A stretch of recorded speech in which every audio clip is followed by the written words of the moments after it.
Je vais passer au compte rendu de délégation. Donc, une décision numéro D19-022.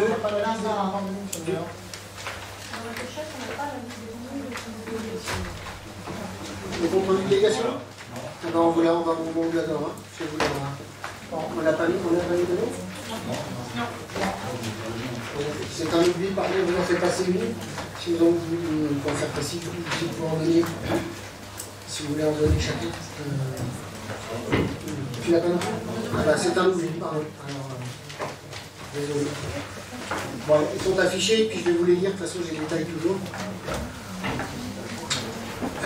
Donc une décision D19-022 du 1er août 2019 portant modification de la décision numéro D13-025 du 8 juillet 2013 instituant une régie de recettes droit de place des forains. Une décision 23 du 17 septembre 2019 portant signature d'un avenant numéro 1 au marché ayant pour but le réaménagement des sanitaires de l'école Vivaldi avec la société Batimo pour un montant de 2 681 € hors taxe, donc c'est juste l'avenant ça. Hein.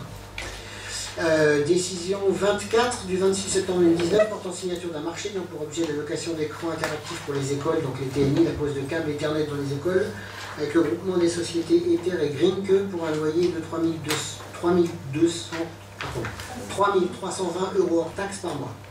Une décision 25 du 8 octobre 2019 portant acceptation d'une annuité d'assurance suite aux dégâts causés le 28 mars 2019 à un candélabre d'éclairage public implanté rue de Lyon pour un montant de 1 200 €, 1244,89.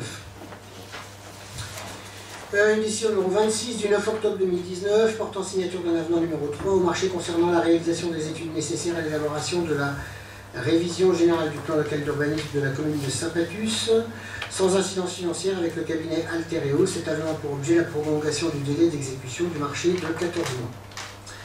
Décision numéro 27 du 10 octobre 2019 portant signature d'un avenant au marché ayant pour objet la location d'écrans interactifs pour les écoles et la pose de câbles dans les écoles pour un montant de 115 € hors taxe par mois supplémentaire avec le groupement des sociétés Ether et Greenke.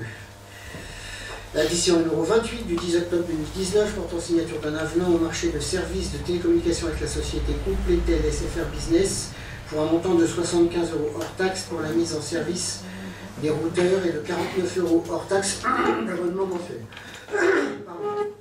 Une décision numéro 29 du 15 octobre 2019 portant signature d'un avenant numéro 4 au marché concernant la réalisation des études nécessaires à l'élaboration de la révision générale du plan local d'urbanisme avec la commune de Saint-Patus, avec le cabinet Altereo pour un montant de 4 000 € hors taxe pour l'étude des zones humides, 826 € hors taxe pour l'intégration des résultats de l'étude aux pièces écrites et graphiques du PLU.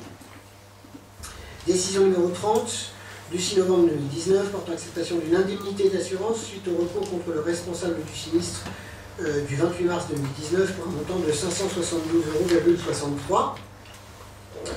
Une décision 31 du 18 novembre 2019 portant modification de la décision numéro D15-015 du 16 juillet 2015 instituant une régie de recettes, cantine, garderie, études surveillées, LSH et TAP.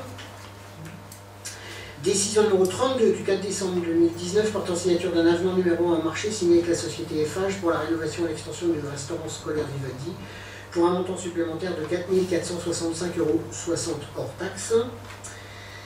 Et une décision du 4 décembre 2019 portant signature d'un avenant numéro 1 au marché signé avec la société Paul Matisse pour la rénovation et l'extension d'un restaurant scolaire à l'école Vivaldi pour un montant de 6 810 € hors taxe. Comme vous n'avez pas eu les documents, je vous fais parvenir l'ensemble des copies des décisions, si on veut leur donner. Voilà. Donc le conseil municipal est arrivé à son terme.